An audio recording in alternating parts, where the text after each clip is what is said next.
Have you ever wondered why buying a home is becoming a distant dream for millions? Not just in your city, not just in your country, but across the entire world. From sky-high rents in New York and San Francisco, to Berliners protesting in the streets against greedy landlords, to young Australians giving up on ever owning property. The global housing crisis is no longer a warning. It's here, it's real, and it's impacting lives in ways more severe than we've seen in decades. In today's video, we're diving deep into this crisis. How it started, where it's hitting hardest, and why even developed nations are struggling to keep roofs over their citizens' heads. This is the global housing crisis exposed. Let's start with the United States, the world's largest housing market. Between 2012 and 2022, U.S. home prices surged by more than 100%, far outpacing wage growth. The Federal Reserve's low interest rates after the 2008 crisis fueled a massive real estate boom.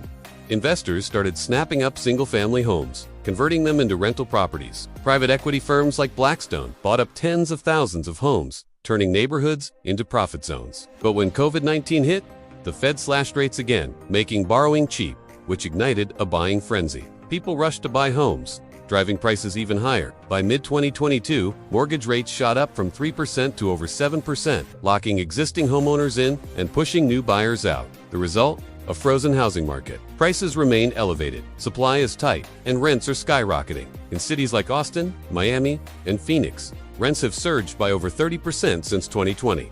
Meanwhile, homelessness is reaching record levels. So how did a country with so much land and so much wealth end up like this? The answer lies in a dangerous mix of underbuilding, financialization, and zoning laws. The U.S. is underbuilt by 3.8 million homes, according to Freddie Mac. Why? Local zoning rules restrict high-density development, especially in wealthy suburban areas. NIMBYism, not in my backyard, has blocked affordable housing projects for decades. Add to that rising material costs, labor shortages, and permitting delays, and you get a system that favors profit over people. But the US is just one chapter in this global story. Now shift your gaze to Germany. You'd think one of Europe's richest countries, with its tradition of tenant protections and public housing, would be immune. But you'd be wrong. Berlin, once known for cheap rents and artist communities, has become ground zero for housing protests. Rents in Berlin have doubled in the past decade. Foreign investors have poured into Germany's housing market, seeing stable returns and legal protections. Companies like Vonovia and Deutsche Wohnen control hundreds of thousands of units. In 2021, Berlin voters passed a referendum to expropriate these corporate landlords.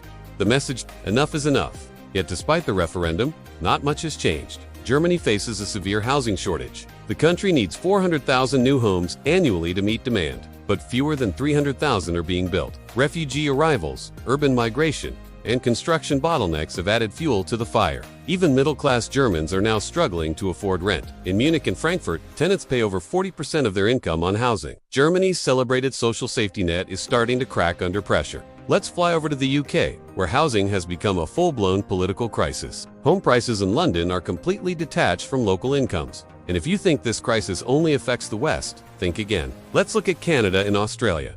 Two countries with booming economies and liberal housing markets. In Toronto and Vancouver, average home prices have climbed so high that a household earning $100,000 a year is still priced out of the market. Much like the US, investors and speculators dominate these markets. In fact, Canada recently passed a law to ban foreign buyers from purchasing residential property for 2 years. An unprecedented move that shows how desperate things have become. But experts argue that the real problem isn't foreigners.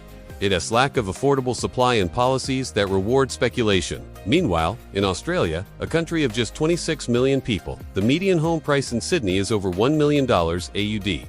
Wages haven't kept up, and renters are increasingly squeezed. It is not uncommon for renters to bid over the asking price, just to secure a place to live. What's worse, homelessness is rising fast, not just for unemployed people, but for working professionals too. Nurses, teachers, even IT workers.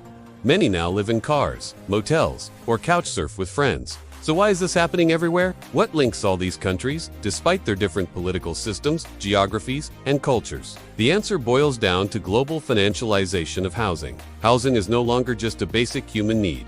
It's become a financial asset class. Real estate is now a playground for investors, hedge funds, and global capital. Trillions of dollars are pouring into property markets, not to build homes for people, but to maximize returns. Governments have encouraged this by keeping interest rates low, offering tax incentives for landlords, and failing to regulate corporate ownership. The rise of real estate investment trusts, institutional landlords, and Airbnbs has converted housing into a commodity. And the problem gets worse when central banks raise interest rates, like they did in 2022 and 2023, to fight inflation. Higher borrowing costs mean fewer people can afford mortgages, fewer developers can afford to build, and fewer cities can finance public housing. It's a loop. So what are the consequences? If this crisis continues unchecked, we're already seeing rising social unrest. From Berlin to Los Angeles, from London to Seoul, citizens are taking to the streets demanding affordable housing. Homelessness is rising, not just in traditional hotspots, but in wealthy neighborhoods and suburban areas. Economic inequality is widening as homeowners accumulate wealth while renters fall further behind. Young people are delaying families.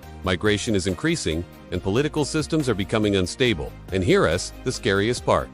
Many economists warn that housing could trigger the next big financial crash. If prices fall too fast, mortgage defaults could rise, especially among those who bought during the pandemic. Boom! Banks with heavy exposure to real estate could take huge hits. The ripple effects could be devastating, just like in 2008. But is there a way out? Yes, but it's not easy. Experts argue for a multi-pronged approach. Governments need to massively increase affordable housing supply, reform zoning laws to allow high-density development, and restrict speculative investment. Vacancy taxes, rent controls, public housing programs, and first-time buyer subsidies can all help, but only if implemented with long-term vision. Countries like Singapore and Finland offer successful models. In Singapore, over 80% of citizens live in public housing, owned and managed by the government. It's affordable, clean, and modern. Finland, meanwhile, has virtually ended homelessness by giving people permanent homes first. No questions asked. The global housing crisis didn't appear overnight, and it won't be solved overnight either. But one thing is clear.